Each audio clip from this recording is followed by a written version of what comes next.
राधे राधे भैया बहनों। आज की इस कक्षा में आप सभी का स्वागत। आज हम कक्षा सप्तमी की हिंदी पाठ्य पुस्तक वसंत भाग 2 का पाठ 4 इसका अध्ययन करेंगे। पाठ 4 कविता है कठपुतली। इसको लिखा है भवानी प्रसाद मिश्र जी ने। कठपुतली जैसा कि शीर्षक से पता चल रहा है, ये जो चित्र भी दिखाई दे रहा है तुमको, ये जो कठपुतली है वो धागों से बनी हुई है। और कठपुतली आप लोगों ने देखी भी होगी या कहीं टीवी पे या सीरियल में कहीं भी देखी होगी। तो कठपुतली शीर्षक से पता चल रहा है कि दूसरे के अधीन रहना। कठपुतली पराधीनता का प्रतीक होती है। पराधीन का अर्थ होता है दूसरे के अधीन रहना। तो हमने पहला लेसन पढ़ा था हम पंछी उन्मुक्त गगन के। तो उसमें जो पक्षी होते हैं वो भी स्वतंत्रता चाहते हैं, वो भी पराधीन नहीं रहना चाहते। तो पराधीन जीवन किसी को भी प्रिय नहीं होता है, सब स्वतंत्रता से जीना चाहते हैं। तो कठपुतली भी पराधीनता का जीवन नहीं जीना चाहती है। लेकिन जिन कठपुतलियों की रचना ही माली के धागों के इशारों पर नाचने के लिए हुई हो, वह क्या कर सकती है? वह आजाद कैसे रह सकती है, अपना मूल स्वभाव कैसे छोड़ सकती है? यही विचार एक कठपुतली के मन में आ जाता है। और जब वो आजादी का विचार बनाती है या स्वतंत्रता का विचार मन में लाती है, तो अन्य कठपुतलियों की जिम्मेदारी भी इसके ऊपर आ जाती है। तो जब देखो बच्चों, हम अपनी जिम्मेदारी तो ले लेते हैं, लेकिन जब दूसरों की जिम्मेदारी हमारे ऊपर आती है तो एक बार सोचना पड़ता है। तो जो पहली कठपुतली होती है वो सोच में पड़ जाती है, स्वतंत्रता की जिम्मेदारी तो ले लेती है, लेकिन वो फिर सोच में पड़ जाती है कि दूसरों की जिम्मेदारी लेना बहुत कठिन है। तो यही इस कविता में कवि ने बताया है। आइए अब पढ़ते हैं कविता। कठपुतली गुस्से से उबली, बोली ये धागे क्यों है मेरे पीछे आगे, इन्हें तोड़ दो, मुझे मेरे पाँव पर छोड़ दो। कठपुतली को गुस्सा इसलिए आया क्योंकि उसका अंग अंग पराधीनता के धागों से बंधा हुआ था।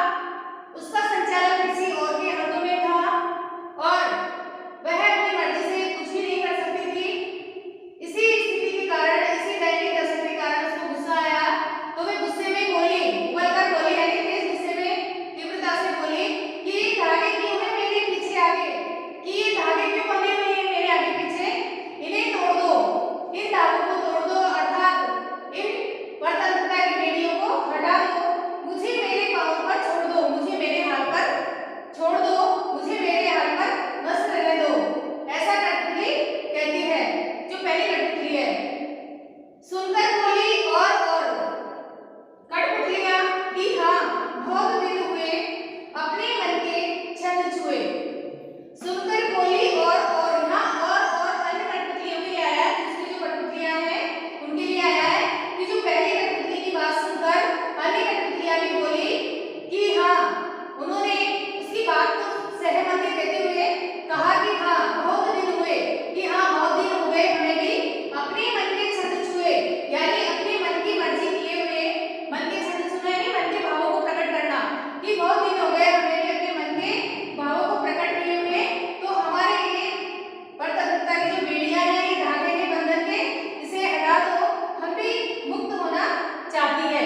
यानी पहली कठपुतली की सहमति जताते हुए अन्य कठपुतलियां भी उसका साथ देती है। मगर पहली कठपुतली सोचने लगी कि कैसी इच्छा मेरे मन में जगी। मैंने बताया तुमको, जब हम अपनी जिम्मेदारी तो ले लेते हैं, लेकिन जब दूसरों की जिम्मेदारी हमारे ऊपर आती है तो एक बार सोचना पड़ता है। तो जो पहली कठपुतली है उसने स्वतंत्रता की जिम्मेदारी तो ले ली, लेकिन अन्य कठपुतलियों की जिम्मेदारी लेने में एक बार वो सोचती है। मगर पहली कठपुतली सोचने लगी, यानी अब सोच में पड़ गई कि कैसी इच्छा मेरे मन में जगी, कि कैसी इच्छा मेरे मन में जगी है, ऐसा वो कठपुतली सोचती है। तो ये हमारा पाठ, ये हमारी कविता पूरी हुई। अब करते हैं इसके प्रश्नोत्तर। प्रश्न 1, कठपुतली को गुस्सा क्यों आया? उत्तर, कठपुतली को गुस्सा इसलिए आया क्योंकि उसे सदैव दूसरों के इशारों पर नाचना पड़ता है, अर्थात उसका अंग अंग धागों में बंधा हुआ है और उसका संचालन किसी अन्य के हाथों में होता है। वह लंबे अरसे से धागे में बंधी हुई है। वह अपने पांवों पर खड़ी होकर आत्मनिर्भर बनना चाहती है। धागे में बंधना उसे पराधीनता लगता है, इसलिए उससे अपनी इसी दयनीय स्थिति के कारण गुस्सा आया। प्रश्न 2, कठपुतली को अपने पांवों पर खड़ी होने की इच्छा है, लेकिन वे क्यों नहीं खड़ी होती? उत्तर देखिए, कठपुतली स्वतंत्र होकर अपने पांवों पर खड़ी होना चाहती है, लेकिन खड़ी नहीं होती, क्योंकि जब उस पर सभी कठपुतलियों की स्वतंत्रता की जिम्मेदारी आती है तो वह अचानक डर जाती है, सोच में पड़ जाती है। उसे ऐसा लगता है कि कहीं उसका उठाया हुआ कदम सबको मुश्किल में नहीं डाल दे।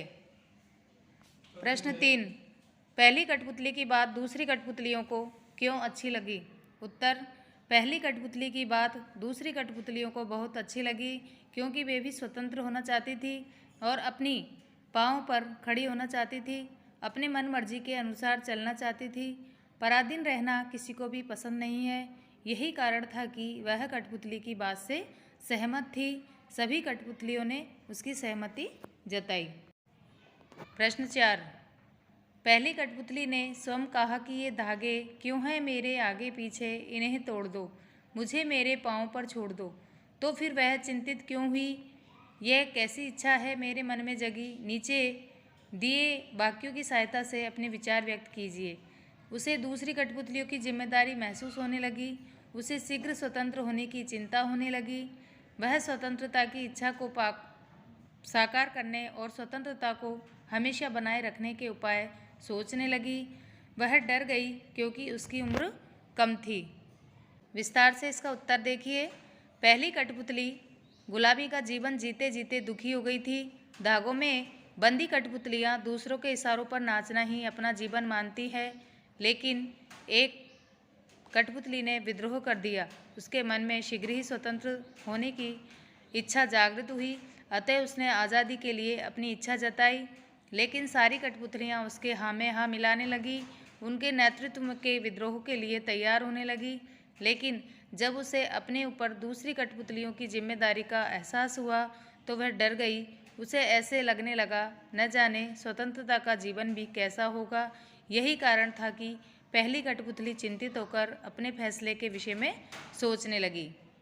तो इन सभी प्रश्नों को अपने गृह कार्य की उत्तर पुस्तिका में सुलेख में करिए। जय हिंद।